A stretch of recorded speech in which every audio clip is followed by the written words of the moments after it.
iyi reka dushyiremo echo j this is 2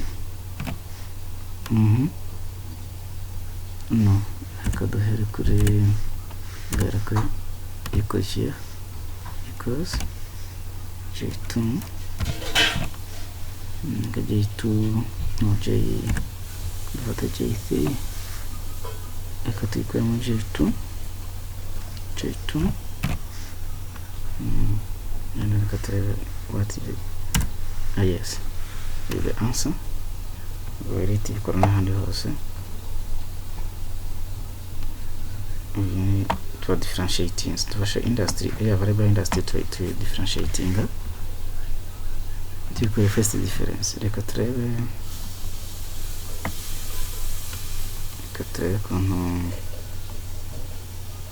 kuntu bizazimeze kuri after the first difference urabona ko the mean is constant and even the difference is constant tandukanye niko mbere byari bimeze ngo birebe neza can use even this one can even use this one can even use this one can even use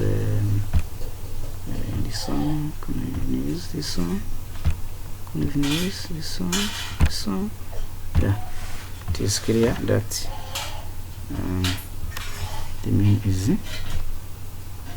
is constant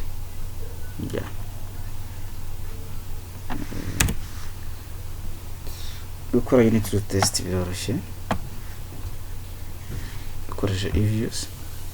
ariko ntabwo ari gukoresha eviews n'izindi softwares uzabikora stata ikora neza ukoresha iriya command cyangwa se ujya muri process ya software n'izindi nazo zirabikora n'izindi zose muri statistic ikintu cya mbere umenya ni ugufata decision ukamenya ko HO ari there's unit root H1 there's no unit root abantu bakunda kwibeshya kuri izo za hypothesis ukamenya uburyo rejecting cyangwa kwemeza umaze kare bivuyemo ubundi ntabwo bigoye byoroshye ni ibintu byoroshye cyane kubikora umuntu agafata decision nzima ikintu abantu bagomba kwirinda no guhackinga probability umuntu akazahindura probability n'impamvu ibintu bigenda nabi usanga ubushakashatsi nta musaruro utanze ntaki umuntu arimo hacking bamwe bakabona ibyo bashaka ko ari byo bifuza bakahindura probability guhackinga probability uba wishe ibintu byinshi umwanzuro ubwo ko uba muri research wishe urimo gutekinika ntabwo ari byiza ahubwo uvuga ko ibintu bimeze ntacyo bitwaye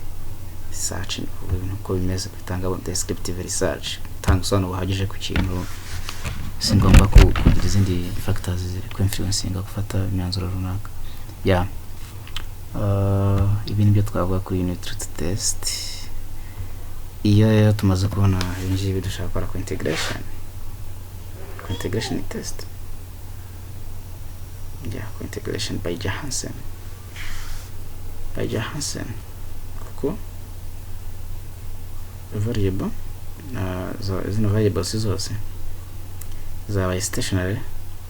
after first difference ariko kuri levels ntabwo zari stationary niyo dukoresha ku integration test for Johansen twakoze kuri industry gusa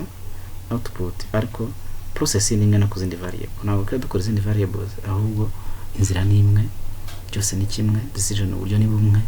ubu ngubu umuntu ari tayari ukurikiye isomo tayari ushobora guhita ukora izindi unit root ku zindi variables zose agriculture and urban migration ukwerekana decision wakoze cyane tuzakomeza ibutaha ubwo ushaka gukora subscribe kugira ngo ujye tubona video mu buryo bukoroheye cyane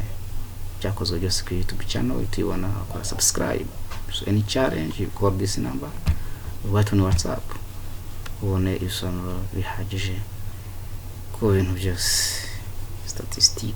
nta bigoye iyo wayihaye umwanya ibintu biroroshye cyane mwakoze